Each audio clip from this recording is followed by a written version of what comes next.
Selamat datang dalam program Baca Alkitab Setiap Hari oleh GPI Jelambar Timur bersama saya, Julianto Gunawan.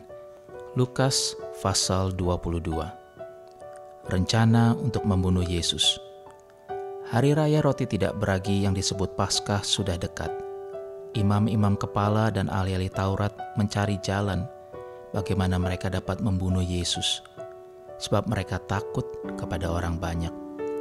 Yudas mengkhianati Yesus. Maka masuklah iblis ke dalam Yudas yang bernama Iskariot, seorang dari ke-12 murid itu. Lalu pergilah Yudas kepada imam-imam kepala dan kepala-kepala pengawal bait Allah dan berunding dengan mereka bagaimana ia dapat menyerahkan Yesus kepada mereka.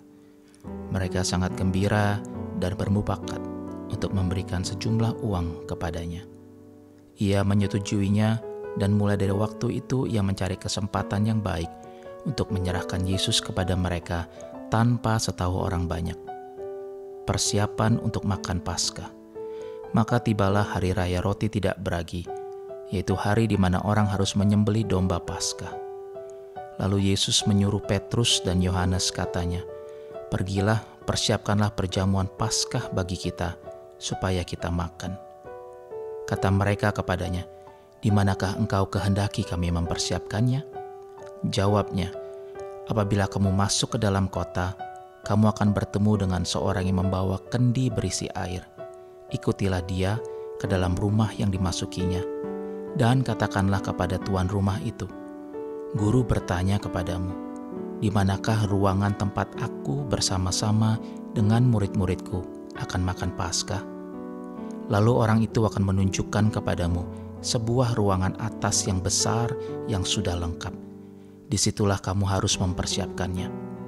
Maka berangkatlah mereka, dan mereka mendapati semua seperti yang dikatakan Yesus kepada mereka. Lalu mereka mempersiapkan Paskah. Penetapan perjamuan malam. Ketika tiba saatnya Yesus duduk makan bersama-sama dengan rasul-rasulnya, katanya kepada mereka, "Aku sangat rindu makan Paskah ini bersama-sama dengan kamu sebelum aku menderita. Sebab aku berkata kepadamu, aku tidak akan memakannya lagi sampai ia beroleh kegenapannya dalam kerajaan Allah." Kemudian ia mengambil sebuah cawan, mengucap syukur, lalu berkata, "Ambillah ini dan bagikanlah di antara kamu. Sebab aku berkata kepada kamu, mulai dari sekarang ini aku tidak akan minum lagi hasil pokok anggur sampai kerajaan Allah telah datang." Lalu ia mengambil roti, mengucap syukur, memecah-mecahkannya, dan memberikannya kepada mereka, katanya, "Inilah tubuhku yang diserahkan bagi kamu. Perbuatlah ini menjadi peringatan akan aku." Demikian juga dibuatnya dengan cawan sesudah makan. Ia berkata, "Cawan ini adalah perjanjian baru oleh darahku yang ditumpahkan bagi kamu. Tetapi lihat, tangan orang yang menyerahkan aku ada bersama dengan aku di meja ini. Sebab Anak Manusia memang akan pergi seperti yang telah ditetapkan, akan tetapi celakalah orang yang olehnya ia diserahkan." Lalu mulailah mereka mempersoalkan siapa di antara mereka yang akan berbuat demikian. Percakapan waktu perjamuan malam. Terjadilah juga pertengkaran di antara murid-murid Yesus. Siapakah yang dapat dianggap terbesar di antara mereka? Yesus berkata kepada mereka, "Raja-raja, bangsa-bangsa memerintah rakyat mereka, dan orang-orang yang menjalankan kuasa atas mereka disebut pelindung-pelindung. Tetapi kamu tidaklah demikian, melainkan yang terbesar di antara kamu hendaklah menjadi sebagai yang paling muda, dan pemimpin sebagai pelayan. Sebab siapakah yang lebih besar, yang duduk makan atau yang melayani? Bukankah dia yang duduk makan? Tetapi aku ada di tengah-tengah kamu sebagai pelayan. Kamulah yang tetap tinggal bersama-sama dengan aku dalam segala pencobaan yang aku alami. Dan aku menentukan hak-hak kerajaan bagi kamu, sama seperti Bapakku menentukannya bagiku. Bahwa kamu akan makan dan minum semeja dengan aku di dalam kerajaanku, dan kamu akan duduk di atas tahta untuk menghakimi ke-12 suku Israel. Simon, Simon, lihat iblis telah menuntut untuk menampi kamu seperti gandum. Tetapi aku telah berdoa untuk engkau, supaya imanmu jangan gugur. Dan engkau, jikalau engkau sudah insaf, kuatkanlah saudara-saudaramu. Jawab Petrus, Tuhan, aku bersedia masuk penjara dan mati bersama-sama dengan engkau. Tetapi Yesus berkata, aku berkata kepadamu, Petrus, hari ini ayam tidak akan berkokok sebelum engkau 3 kali menyangkal bahwa engkau mengenal aku. Lalu ia berkata kepada mereka, ketika aku mengutus kamu dengan tiada membawa pundi-pundi, bekal, dan kasut, adakah kamu kekurangan apa-apa? Jawab mereka, satu pun tidak. Katanya kepada mereka, tetapi sekarang ini, siapa yang mempunyai pundi-pundi, hendaklah ia membawanya. Demikian juga yang mempunyai bekal, dan siapa yang tidak mempunyainya, hendaklah ia menjual jubahnya dan membeli pedang. Sebab aku berkata kepada kamu, bahwa nas kitab suci ini harus digenapi padaku. Ia akan terhitung di antara pemberontak-pemberontak, sebab apa yang tertulis tentang aku sedang digenapi. Kata mereka, Tuhan, ini 2 pedang. Jawabnya, sudah cukup. Di Taman Getsemani. Lalu pergilah Yesus keluar kota dan sebagaimana biasa ia menuju Bukit Zaitun. Murid-muridnya juga mengikuti dia. Setelah tiba di tempat itu, ia berkata kepada mereka, berdoalah supaya kamu jangan jatuh ke dalam pencobaan.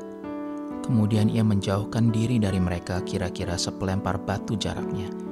Lalu ia berlutut dan berdoa katanya, ya Bapakku, jikalau engkau mau, ambillah cawan ini daripadaku. Tetapi bukanlah kehendakku, melainkan kehendak-Mu lah yang terjadi. Maka seorang malaikat dari langit menampakkan diri kepadanya untuk memberi kekuatan kepadanya. Ia sangat ketakutan dan makin bersungguh-sungguh berdoa. Peluhnya menjadi seperti titik-titik darah yang bertetesan ke tanah. Lalu ia bangkit dari doanya dan kembali kepada murid-muridnya. Tetapi ia mendapati mereka sedang tidur karena duka cita. Katanya kepada mereka, mengapa kamu tidur? Bangunlah dan berdoalah, supaya kamu jangan jatuh ke dalam pencobaan. Yesus ditangkap. Waktu Yesus masih berbicara, datanglah serombongan orang, sedang muridnya yang bernama Yudas, seorang dari ke-12 murid itu berjalan di depan mereka. Yudas mendekati Yesus untuk menciumnya. Maka kata Yesus kepadanya, hai Yudas, engkau menyerahkan Anak Manusia dengan ciuman? Ketika mereka yang bersama-sama dengan Yesus melihat apa yang akan terjadi, berkatalah mereka, Tuhan, meskikah kami menyerang mereka dengan pedang? Dan seorang dari mereka menyerang hamba imam besar sehingga putus telinga kanannya. Tetapi Yesus berkata, sudahlah itu. Lalu ia menjamah telinga orang itu dan menyembuhkannya. Maka Yesus berkata kepada imam-imam kepala dan kepala-kepala pengawal bait Allah serta tua-tua yang datang untuk menangkap dia.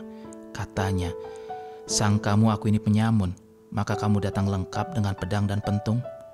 Padahal tiap-tiap hari aku ada di tengah-tengah kamu di dalam bait Allah, dan kamu tidak menangkap aku. Tetapi inilah saat kamu dan inilah kuasa kegelapan itu. Petrus menyangkal Yesus. Lalu Yesus ditangkap dan dibawa dari tempat itu.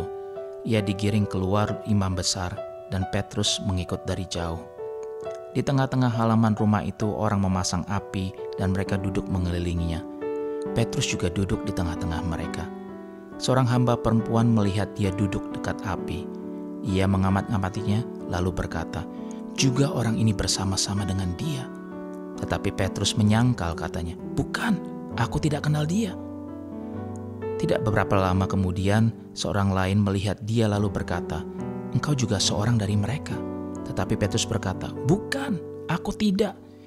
Dan kira-kira sejam kemudian seorang lain berkata dengan tegas, sungguh orang ini juga bersama-sama dengan dia, sebab ia juga orang Galilea. Tetapi Petrus berkata, bukan, aku tidak tahu apa yang kau katakan. Seketika itu juga, sementara ia berkata, berkokoklah ayam. Lalu berparinglah Tuhan memandang Petrus.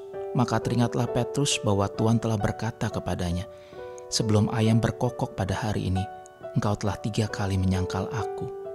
Lalu ia pergi keluar dan menangis dengan sedihnya. Yesus di hadapan mahkamah agama. Dan orang-orang yang menahan Yesus mengolok-olokkan dia dan memukulinya. Mereka menutupi mukanya dan bertanya, "Cobalah katakan siapakah yang memukul engkau?" Dan banyak lagi hujat yang diucapkan mereka kepadanya. Dan setelah hari siang berkumpullah sidang para tua-tua bangsa Yahudi dan imam-imam kepala dan ahli-ahli Taurat.